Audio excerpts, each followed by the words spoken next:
Hey guys, welcome back to the channel. My name is Chris. In this week's video, well, we're going to do a follow-up to last week's. We put blown-in cellulose insulation up there. If you haven't seen it, I'll link it down below.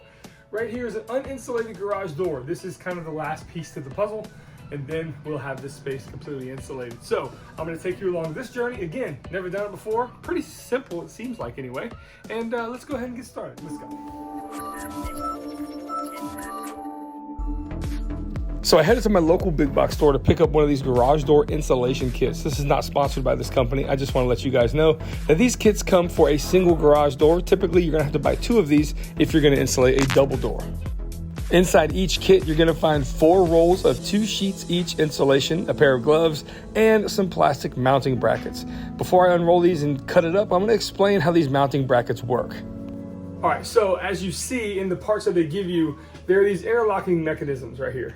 Those go in. Basically, what you do is you attach this side to the door, okay? And then when the insulation's installed, this side then clips through it, and it gives you the barrier there to hold the insulation in place. Some garage doors have these long metal pieces that go right where exactly you're gonna put these. So in that instance, you don't need these, okay? Because basically the garage door creates itself a nesting area here and a nesting area here.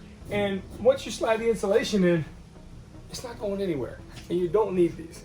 Now there are panels in this garage door that do need them, and you'll see those later in the video. So it's time to measure these. You're gonna measure your horizontal lengths, but you really don't need to measure your vertical lengths because the sheets are cut because standard garage doors are each a certain height per panel. So once you've got your measurements all laid out, now it's time to take a straight edge. I like these extendable razor blades, and I'm using a level as my straight guide here.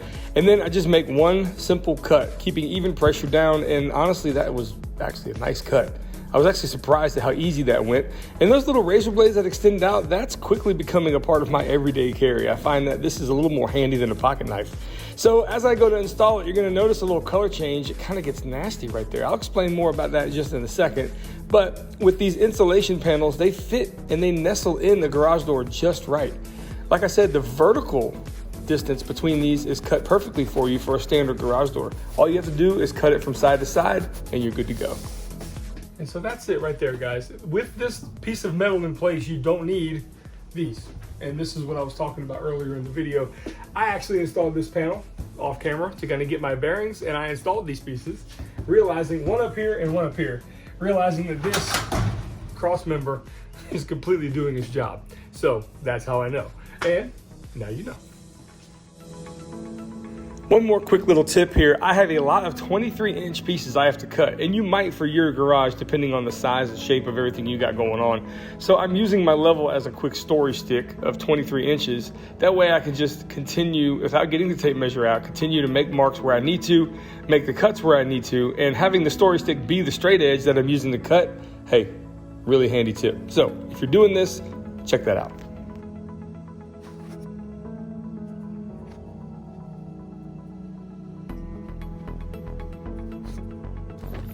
So a quick overview of how many pieces I need. I need a total of 6 pieces to go along each panel of the garage door. I need a 49-inch panel on the left, and then followed by 4 23-inch panels. And then, before I get into that, let me show you this. Look at that filth. That's actually sawdust that's up under there, because when my shop was here, this garage door was up primarily all the time, and dust used to settle on that little bracket. For 5 years, sawdust just kept accumulating, and I didn't even realize it until installing these panels. So a quick wipe down definitely will save you some headaches, and plus it won't mar up the white vinyl, of course.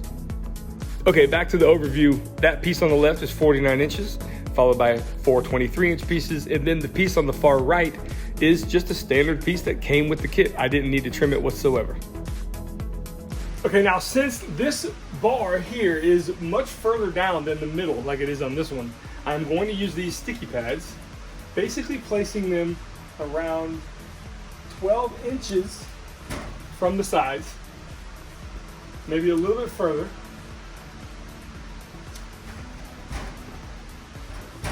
And those are going to be the mounting points for these. So anytime I'm using double-sided sticky tape, I like to use a pair of tweezers to rip it off.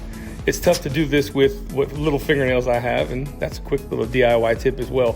So once the stickiness is exposed, you're gonna install these pieces here, and then when the piece goes up, this insulation vinyl, you can feel it where it is pretty easily. Just make a small slit where each one is and kind of poke the insulation through, put the other locking mechanism on top, and then you're good to go. Now, of course, if you don't have these cross member braces in your garage, you're gonna need to put those white discs in the very middle and have the support be completely in the middle. But I am doing it this way because I've got the extra support due to those braces.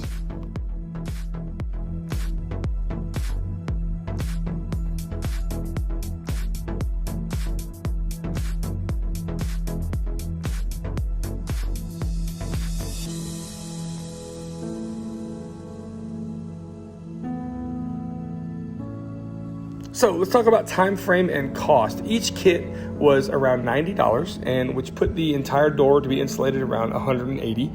And the time it took me to do this from start to finish was about 3 hours. Now, granted, I don't think this is probably the best R value for a garage door. However, in terms of one of the 4 walls in this room, the R value is about an 8, as opposed to the insulation in the walls, which is around a 21 to 25. I think this is going to be just fine. The fact that these kits were readily available at the big box store and I had an afternoon to do this, I figured why not. And honestly, it turned out pretty nice. It's a little pillowy, if you will, but I think the function over it is much better than the form, for sure.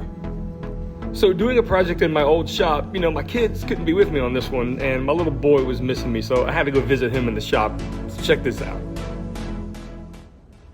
Can you say hi? Hi. Whoa, whoa. Hey, buddy. What you doing? Who's that? Who's that kid right there? Always good to have shop time with this guy.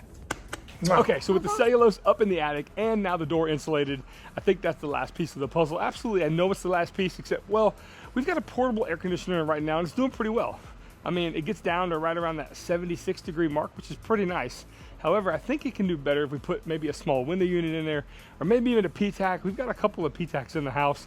This house has been added onto quite a bit. It was originally 1,300 square feet, and now it's around 2,500 square feet. So instead of doing duct work in the attic to vent the whole place, we put some different little units in there. They seem to work out pretty well. Anyway, guys, I hope you learned something. I know I did for sure. And again, thanks for joining me. It really does mean a lot that you guys get to this point in the video. You guys are my true fans, and I appreciate each and every one of you, and I'll see you on that next build. Until then, take care.